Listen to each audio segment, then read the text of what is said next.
آپ کا جو مائنڈ سیٹ ہے وہ ایک بڑا مختلف اور ایک ریفریشنگ مائنڈ سیٹ ہے کہ آپ نے فیصلہ کیا جب آپ کو منسٹری ملی کہ یہ جو ایک ڈورمنٹ منسٹری پڑی ہے اس میں کتنا پوٹینشیل ہے اور پاکستان سب کچھ بنا سکتا ہے. دیکھیں، میں آپ سب کے سامنے ایک چیز رکھنا چاہتا ہوں. جو چیز ایک قوم کو اوپر لے کے جاتی ہے وہ اس کے وسائل نہیں، یعنی تیل کے ذخیرے بیٹھے ہوں تو قوم پروگریس نہیں کرتی، ہیرے ہوں، سونا آپ کی زمین سے نکلے پھر بھی قومیں نہیں آگے بڑھتی، کیونکہ اگر بڑھتی ہوتی تو آج کانگو ایک بڑی امیر قوم بنی ہوتی، نائجیریا ایک بڑا ایک دنیا کی فاسٹسٹ گروئنگ اکانومی ہوتی، اور بھی آپ دنیا کی قومیں دیکھ لیں. جو ایک قوم کو جو کوالٹیز اوپر لے کے جاتی ہیں وہ سب سے بڑی کوالٹی ہوتی ہے، انگریزی کا جو لفظ ہے سیلف بلیف. ایک قوم اپنے اندر بلیو کرنا شروع کر دیتی ہے، اور وہ جب بلیو کرتی ہے وہ جیسے جیسے وہ پروگریس کرتی ہے اس کے اندر یہ بلیف بڑھتا جاتا ہے. وہ ایک ایسے سٹیج پہ پہنچ جاتی ہے ایک قوم کہ وہ سمجھتی ہے کہ جو بھی ہمارے سامنے مشکل آئے ہم اس کا مقابلہ کر سکتے ہیں. ایک قوم جب اس مائنڈ سیٹ پہ پہنچ جاتی ہے تو وہ ایک انوینسیبل بن جاتی ہے، وہ کچھ بھی کر سکتی ہے. چھوٹا ایک برطانیہ اتنا سا ذخیرہ ساری دنیا کے اوپر حاوی ہو گیا، اس کے اندر کیا تھی، کون سی کوالٹیز تھی کہ وہ دنیا کو فتح کر لے. اور اسی طرح جب آپ اپنی تاریخ دیکھیں اسلام کی تو یہ ایک کبھی بھی دنیا کی تاریخ میں اس طرح کا فنومنا نہیں آیا. ایک تاریخ کا حصہ ہے کہ کیسے وہ لوگ جو کہ ہجرت کر کے آئے مدینہ میں 622 میں 622 AD میں، اور مشکل سے انہوں نے سروائیو کیا پہلے 5 سال. خطرہ تھا کہ وہ کمیونٹی ختم ہی ہو جاتی. ایک جنگ جیتے بدر کی 313 لوگ تھے 624 میں 624. اس کے بعد مشکل سے بچے اگلی 2 جنگوں میں، اور پھر 636 میں مدینہ کے پہنچنے کے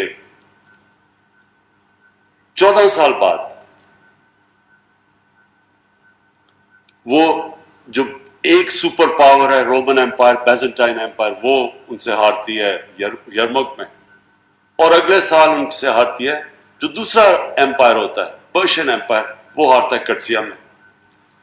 اور ہمارے نبی صلی اللہ علیہ وسلم کے دنیا کے جانے کے بعد، اس دنیا سے پردہ کرنے کے بعد 30 سال کے بعد وہ دنیا اسپین سے لے کے 50 سال کے بعد اسپین سے لے کے تقریباً ہندوستان پہنچ چکے تھے. تو وہ کیا چیز تھی؟ یہ میں اس لیے اپنی قوم کو کہتا ہوں بار بار اس فنومینا کو اسٹڈی کریں، کیونکہ اللہ ہمیں کہتا ہے کہ نبی صلی اللہ علیہ وسلم کی سنت پہ چلو. وہ کیوں کہتا ہے اللہ؟ کیونکہ ان سے کامیاب آدمی دنیا کی تاریخ میں نہیں آیا، اور وہ جو ماڈل تھا مدینہ کا، اس کے اوپر ایک دنیا کی ایک ایسا سویلائزیشن قائم ہوا اگلے 600 سال تک جو ہر چیز میں لیڈ کرتا تھا. لیڈنگ سویلائزیشن تھا، سائنسز میں سارے ٹاپ سائنٹسٹ مسلمان تھے. تو وہ جو ماڈل بیس کیا تھا وہ مدینہ کا تھا. اور اس لیے یہ ہمیں تو شروع میں سمجھ بھی نہیں آتی تھی کہ جی نبی صلی اللہ علیہ وسلم کی سنت پہ چلو، لیکن سنت پہ اس لیے چلو کہ وہ اگر انسان اس پہ چلتا ہے تو وہ دنیا کا سب سے کامیاب انسان بن جاتا ہے. اور وہ جو سٹیٹ تھی مدینہ کی، جو پرنسپلز انہوں نے بنائے تھے اس سٹیٹ کے، اگر آپ ان پہ چلو تو آپ کی قوم اوپر آ جاتی ہے. جب بھی مسلمانوں کی اگر آپ تاریخ پڑھیں تو ریوائول آئی ہے تو ہمیشہ کوشش کی گئی ہے ان اصولوں کو اڈاپٹ کرو جو اصول تھے مدینہ کی ریاست میں. تو جو سب سے بڑا اصول تھا وہاں ایک سیلف بلیف آ گیا تھا وہ اپنے آپ کو اندر بلیو کرنے لگ گئے تھے. ان کو نبی صلی اللہ علیہ وسلم نے جو ذہن کی لمیٹیشنز ہیں، جو غلامی ہے، اس سے آزاد کر دیا تھا. یہ جو جس کو علامہ اقبال کہتے ہیں، جو شاہین تھا، مرد مومن کی بات کرتے ہیں، وہ ایک آزاد انسان ہوتا ہے. وہی صرف دنیا میں اوپر جا سکتا ہے سب سے. اس کے لیے ایک ذہن چاہیے ہوتا ہے جو بلیو کرتا ہے کہ کوئی بھی چیز ہو تو میرے لیے ناممکن نہیں ہے، میں سب کچھ کر سکتا ہوں. یہ جو کوالٹی ہوتی ہے، اس سے انسان اپنے اندر پوٹینشیل ڈیولپ کرتا ہے. اللہ نے جب ہمیں اشرف المخلوقات بنایا تھا تو اس نے جب فرشتوں کو کہا تھا کہ اس کے سامنے جھکو، تو جب شیطان نہیں جھکا تو اللہ نے کہا کہ تمہیں نہیں پتا کہ میں نے اس کو کیا پاور دی ہے، اس کے نالج کیا دی ہے. تو وہ جو نالج ہے وہ ڈسکور کیسے کرتا ہے انسان؟ وہ کبھی بھی ایک غلام ذہن نہیں ڈسکور کر سکتا جو صرف ڈپینڈ کرتا ہے کہ جی اچھا باہر سے امپورٹ آ جائے گی یا باہر سے نالج آ جائے گی تو میں آگے بڑھوں گا. وہ ذہن آگے نہیں بڑھ سکتا. ذہن آگے وہ بڑھتا ہے جو سمجھتا ہے کہ میں کچھ بھی کر سکتا ہوں. اور ہماری جو ملک کی جو اگر میں یہ سمجھوں کہ اس ملک کے اندر جس طرح یہ بڑھا تھا ایک وقت میں 60s میں، پاکستانی جو دنیا میں ویو کیے جاتے تھے، جو پاکستانی کے اندر بھی سیلف بلیف آتا جا رہا تھا، وہ ہماری بڑی بدقسمتی ہے کہ ہم اپنا راستہ کھو بیٹھے. وہ جو سیلف بلیف تھا وہ پروپیل کر رہا تھا اس ملک کو، جس کے اوپر پروڈکشنز کرتے تھے کہ پاکستان کیلیفورنیا بنے گا ایشیا کا، سب سے تیزی سے ترقی کر رہا تھا. انفارچونیٹلی ہماری بدقسمتی کہ ہمارے اندر یہ جو سیلف بلیف آنا تھا وہ نہیں آیا. جو سب سے ایک چیز پلیز یاد رکھنا کہ جو ہم آرگیومنٹ سنتے ہیں جی کلونیلزم آئی اور انہوں نے لوگوں کو ایجوکیٹ کر دیا، ہندوستان میں اگر نہ آتی تو ہم پتہ نہیں پیچھے چلے جاتے یا انگریز کی غلامی نہ ہوتی. کلونیلزم کا جو سب سے بڑا ایک قوم کے اوپر نقصان کرتی ہے وہ غلامی، وہ انسان کو جو جب آپ آزاد بھی ہو جاتے ہیں لیکن ذہنی غلامی رہ جاتی ہے. میں جب پہلی دفعہ پاکستان ٹیم کے ساتھ انگلینڈ میں ٹیسٹ کھیلنے گیا، میں 18 سال کا تھا، تو مجھے یاد ہے ہمارے سینئر پلیئر ہمیں کہتے کہ دیکھیں انگریز سے جیتنا تو سوال ہی نہیں پیدا ہوتا، اگر ہم عزت سے ہار گئے تو ہماری یہی جیت ہوگی. ہمارے اپنے سینئر پلیئر ہی کہہ رہے تھے. اس کا نتیجہ کیا ہوا؟ ہم جو میچ جیتنے لگتے تھے ہم وہ کہتے تھے، وہ ایکسپریشن آتا تھا کہ وی snatched defeat from the jaws of victory. کیونکہ ہم اپنے اندر ہی نہیں مانتے تھے کہ ہم جیت سکتے ہیں. جب آپ شروع میں کہیں کہ جی ان سے آپ جیت ہی نہیں سکتے تو آپ جیتیں گے کیسے؟ سو وہ یہ جو ابھی بھی کمپلیکس ہمیں پڑا ہوا تھا کہ وہ ہمارے سے وہ بڑے سپیریئر ہیں اور ان کی ٹیکنیک ایسی ہے، اور وہ جب تک وہ کمپلیکس ہے ہم نہیں جیت سکے تھے. جب ایونچولی جیتنا شروع کیا تو اس ذہن کو آزاد کیا. تو یہی جب میں نے شوکت خانم کا فیصلہ کیا بنانے کے لیے، تو میں جس سے کہوں کہ جی پاکستان میں شوکت خانم کینسر ہاسپٹل بن ہی نہیں سکتا. کیوں نہیں بن سکتا؟ کیونکہ اس کے لیے مختلف چیزیں تھیں، ڈاکٹرز چاہیے، اس کی اکوپمنٹ ہے، بڑی کیپٹل انٹینسو ہے، اس کے لیے انجینئر ڈپارٹمنٹ چاہیے ہوگی کیونکہ ڈائگنوسٹک اور پھر جو ٹریٹمنٹ کی اکوپمنٹ ہے وہ بڑی مہنگی ہے، ان کی مشینیں بڑی سینسٹیو ہیں، اور پھر ہمارے پاس آنکولوجسٹ نہیں ہے، اور ساری چیزیں میں سنتا تھا. کیونکہ جی پنجاب گورنمنٹ نے پوری کوشش کی، وہ نہیں بنا سکی تو آپ کیسے بنائیں گے؟ اور جب یہ شوکت خانم کینسر ہاسپٹل بن گیا پھر ہم نے فیصلہ کیا ہم ریسرچ کریں گے. کینسر سمپوزیم کیا ہم نے، انٹرنیشنل کینسر سمپوزیم. شروع میں ہمارے بڑے تھوڑے سے لوگ آئے، جو اب ہمارے کینسر سمپوزیم ہوتا ہے انٹرنیشنل کینسر سمپوزیم. کتنے ہیں فیصل؟ ہزاروں میں دنیا سے لوگ آتے ہیں اور ہم پیپرز پبلش کرتے ہیں ہر سال جو کہ انٹرنیشنلی دنیا میں جاتے ہیں. کہنے کا میرا مقصد یہ کہ یہ جو کرونا وائرس ہے اس نے 2-3 چیزیں ہمارے ملک میں سامنے لے کے آئی. ایک کہ اگر دنیا میں ڈیمانڈ ہو وینٹیلیٹرز کی تو ہر چیز آپ ضروری نہیں امپورٹ کر سکتے. اور اب سوچنا شروع کیا جس طرح فواد چودھری نے کہا کہ کتنا مشکل تھا وینٹیلیٹر بنانا. ملک جو نیوکلیر ویپنز بنا سکتا ہے جس کے لیے وہ ٹیکنالوجی چاہیے تو اس کے لیے کتنا مشکل ہے. اور پھر باقی جتنے بھی سینیٹائزر، یہ ساری ڈس انفیکٹنٹس، یہ یعنی ایک 22 کروڑ کے لوگ عوام کیسے ہو سکتا ہے کہ ہم ہر چیز امپورٹ کرتے ہیں؟ بیکاز ہمارا جو مائنڈ سیٹ تھا اب تک، وہ مائنڈ سیٹ سے ہم نہیں نکل پا رہے. ایک ڈپینڈنسی سنڈرم ہے کہ جو ہوگا جی وہ ہمارے سے آگے ہیں تو ان سے ہم وہ جو ہمیں نالج دیتے رہیں گے وہ ہم لیں گے. ہمارے اندر وہ سیلف بلیف نہیں آیا. اور ہم جو دوسری سیکنڈ نالج اکانومی کی طرف ہم نے کوئی پروگریس نہیں کیا، کیونکہ تعلیم پہ نہیں پیسہ خرچ کیا، ریسرچ کے اوپر پیسہ نہیں خرچ کیا، کیونکہ ہم یہ سوچا ہی نہیں کہ ہمارے اندر بھی کیپیسٹی ہے، ہم بھی انوینٹ کر سکتے ہیں، انوویٹ کر سکتے ہیں. ہمارے وہی پاکستانی یہاں سے باہر جاتے ہیں اور وہ ہر چیز میں ایکسل کرنا شروع کر دیتے ہیں. تو کیا وجہ ہے؟ اگر وہ سسٹم ملتا ہے جس سسٹم کے اندر ہمارے لوگ جا کے ایکسل کر سکتے ہیں تو وہ یہاں سسٹم ہم کیوں نہیں بنا سکتے؟ اور وہ اس لیے نہیں. اور مجھے افسوس سے یہ کہنا پڑتا ہے کہ ایک ہماری رولنگ ایلیٹ کے اندر یہ کمپلیکس ڈپینڈنسی سنڈرم. ایک کرونا میں یہ ہمیں پتا چلا کہ جناب اگر ساری دنیا میں ڈیمانڈ ہو ان چیزوں کی، وینٹیلیٹرز وغیرہ کی، تو ہم کچھ نہیں کر سکتے. تو ہمیں تب وہ کہتے ہیں نا necessity is the mother of invention. جب ہمیں مجبوری ہوئی تو ہم نے فیصلے کیے نا کہ ہم یہاں بنائیں گے. دوسری چیز کیا چیز سامنے آئی کہ آج ہماری رولنگ ایلیٹ، ہمارے جو صاحب اقتدار ہیں، اگر ہم چاہیں بھی تو ہم باہر علاج نہیں کروانے جا سکتے.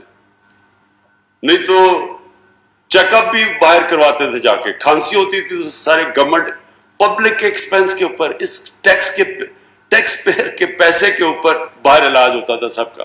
اسمبلی ممبرز بھاگے جا رہے ہیں علاج، منسٹرز جا رہے ہیں، پرائم منسٹرز، ان کی ساری فیملی، سب باہر علاج ہوتا تھا. آج وہ جا نہیں سکتے، وہاں زیادہ خطرہ ہے. تو اس سے دوسری چیز ہوئی کہ ہمیں اپنے ہسپتال ٹھیک کرنے ہیں، ہم نے اپنے ہسپتالوں کے اوپر انویسٹ کرنا ہے، ہم نے اپنی جو یہاں انفراسٹرکچر ہے میڈیکل انفراسٹرکچر، ہمیں اس کے اوپر زور لگانا ہے کہ آگے کوئی اس طرح کی چیز آ جائے تو پھر کیا کریں گے. اور یہ جو سیکنڈ چیز ہے، جب تک کہ ہمارے ملک کے جس طرح میری طرح کے لوگ ہیں، ہمارے منسٹرز، ہم یہاں نہیں علاج کروائیں گے اپنا گورنمنٹ ہاسپٹلز میں، تب تک گورنمنٹ ہاسپٹلز نہیں ٹھیک ہوں گے. یہی گورنمنٹ ہاسپٹلز ہماری آنکھوں کے سامنے ڈیٹیریٹ ہوئے ہیں. میں پیدا ہوا تھا میو ہاسپٹل میں، میری ساری بہنیں پیدا ہوئی تھی. شروع میں جب بھی کوئی کھیلتے ہوئے کوئی چوٹ لگتی تھی، ٹانکے لگانے میو ہاسپٹل جایا کرتے تھے. اور اب پیسے والے لوگ سوچتے بھی نہیں گورنمنٹ ہاسپٹل میں جانے کا. پرائیویٹ ہاسپٹلز، اور صرف پرائیویٹ ہاسپٹلز میں اگر اچھا علاج کروانا ہے وہاں کرواؤ، غریبوں کے لیے گورنمنٹ ہاسپٹلز. اور یہ پھر تیسری چیز سامنے آئی ہے، کرونا کی تیسری چیز کیا سامنے آئی. اب تک یہ ہوتا رہا کہ جناب گندا پانی پینے کی بیماریوں سے بچے مر رہے ہیں، غریب کا بچہ مرتا ہے، کسی کو فکر ہی نہیں. ہیپاٹائٹس سی ایپیڈیمک بن چکا ہے پاکستان میں، لیکن زیادہ تر غریب لوگ ہیں، کوئی فکر ہی نہیں. میل نیوٹریشن 25% بچوں کو ہے، فکر نہیں، غریب کا بچہ ہے. 40% پاکستان کے اندر سٹنٹڈ گروتھ ہے، کسی کو فکر ہی نہیں ہے کیونکہ غریب لوگ ہیں. اب یہ مشکل آ گئی ہے کہ کرونا نہ امیر نہ غریب میں فرق ہی نہیں کرتا. آپ اگر یہ سمجھتے ہیں کہ صرف امیروں کی لاک ڈاؤن اناؤنس کر دیا جی، جلدی سے فوری لاک ڈاؤن اناؤنس کر دیا، سوچا ہی نہیں کہ وہ بیچارہ دیہڑی دار، وہ غریب آدمی، وہ رکشے والا، وہ جو بیچارہ سارا دن محنت کر کے آ کے اپنے بچوں کا پیٹ پالتا ہے، اس کا کیا بنے گا.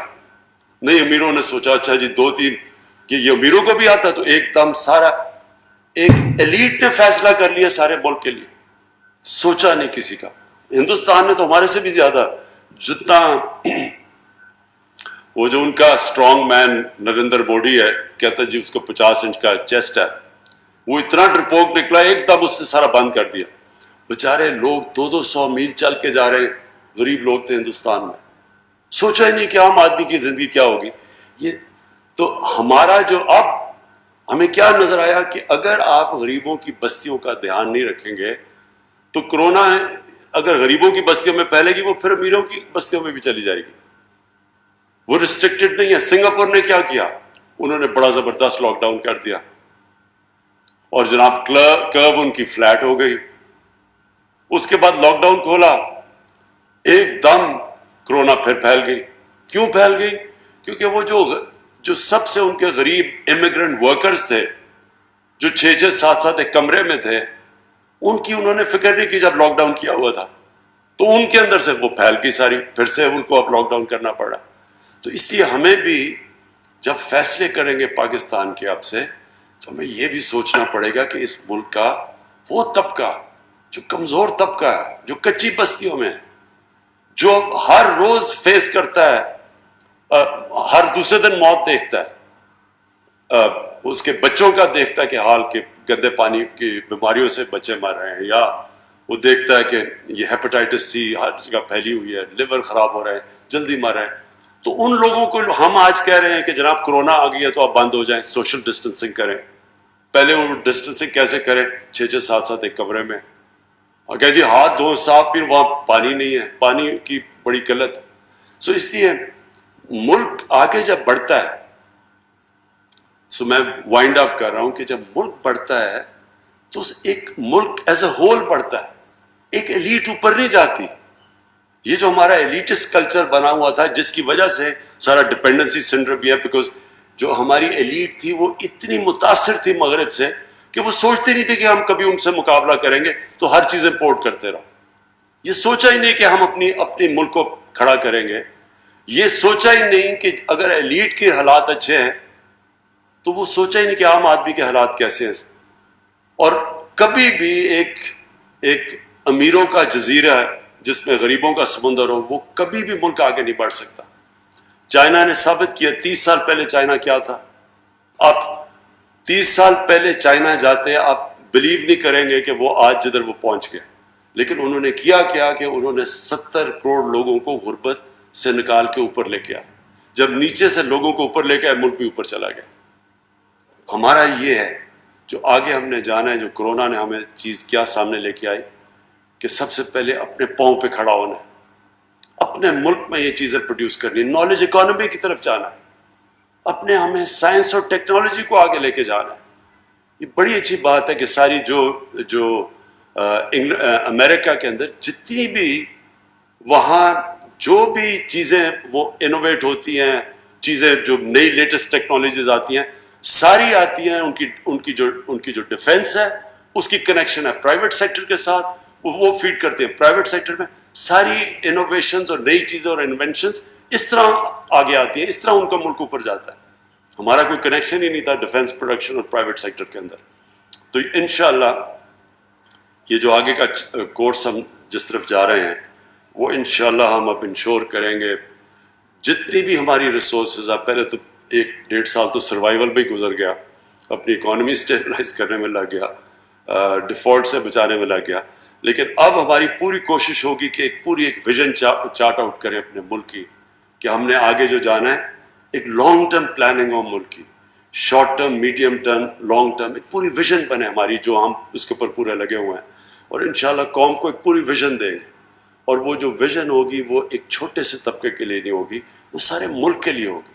اور وہ سینٹرک اس طرح ہوگی کہ یہ جو ہم کچی بستیاں ہیں, ہماری غریبوں کی بستیاں, ان کو سب سے زیادہ اب ہم نے زور لگانا ہے کہ ان کو ہم نے کیسے اٹھانا ہے. وہ کون سی چیزیں ہیں جو کہ عام آدمی کو اوپر اٹھائیں گے, ہم کون سی وہ سٹیپس لے سکتے ہیں, کس طرح ہم لوگوں کو غربت سے نکالیں گے. اور ہم نے چائنا جب ہم گئے تھے تو ان سے ہم نے بڑی ڈیٹیلز پریزنٹیشنز لی کہ کیا کیا انہوں نے سٹیپس اٹھائے تھے کہ اپنے لوگوں کو غربت سے نکالنے کے لیے. اور اس کے اندر کی یہ لانگ ٹرم پلاننگ, یہ یہ جو ایک ملک چلتا ہے شارٹ ٹرمزم کے اوپر, وہ کبھی بھی یہ نہیں کر سکتا. ہمیشہ ایک لانگ ٹرم پلاننگ, ایک ویژن, اور اس کے بعد پھر ایک سیلف بلیف. جب ایک قوم بلیو کرنے شروع ہو جاتی ہے کہ ہم کچھ بھی کر سکتے ہیں اور ہمیں ایک بہت بڑا جو ہمارے پاس مدد کرے گا, یہ جو ہمارا پروگریس ہے, اور جو یہ انشاءاللہ قوم اپنے پوٹینشیل پہ جب پہنچے گی, تو ہمارے پاس ایک ماڈل ہے. ہمیں پتہ ہے کہ ایک ہمارے نبی صلی اللہ علیہ وسلم نے ایک ماڈل بنایا تھا, ایک انسان کیسے اوپر جاتا ہے, اپنا پوٹینشیل اچیو کرتا ہے, ایک قوم کیسے جاتی ہے. اور ہمارا جو اثاثہ اس وقت ہے وہ پلیز یاد رکھیں اوورسیز پاکستانی. ہمارے 90 لاکھ پاکستانی باہر ہیں, وہ ان میں سے ایک تو روزی کمانے کے لیے کافی گئے ہیں, لیکن کئی ایسے لوگ ہیں ہمارا جو بیسٹ ٹیلنٹ تھا, کیونکہ ہم نے ایک سسٹم میں میرٹ نہیں رکھی, ایک سسٹم جو میرٹ کو ڈسکریج کرتا تھا, ہمارا جو بیسٹ ٹیلنٹ ہے وہ آخر میں ملک سے باہر گیا, اور وہ ہر فیلڈ میں ایکسل کرتے ہیں. سو ہم جیسے جیسے اپنے سسٹمز ٹھیک کرتے رہیں گے, ہمارے پاس یہ ٹیلنٹ واپس آنا چاہتا ہے, وہ واپس آئے گا. جیسے ہم اپنے ادارے ٹھیک کرتے رہیں گے, جس طرح شوکت خانم تھا, شروع میں تو یہاں ڈاکٹرز ہی نہیں تھے ہمارے پاس جو اسپیشلسٹ تھے جو کینسر ہاسپٹل چلا سکتے ہیں. لیکن جیسے ہی انہوں نے دیکھا کہ انسٹیٹیوشن بن گئی ہے جو میرٹ میں چلتی ہے, جس کے اندر ایک قانون ہے, رول آف لا ہے اپنے انسٹیٹیوشن کا, اور آہستہ آہستہ سارے ہمارے جو تقریباً ڈاکٹرز ہیں جو ٹاپ کوالٹی پروفیشنل ہیں, سب باہر سے آئے ہیں, باہر پاکستانی جو باہر سے آئے ہیں.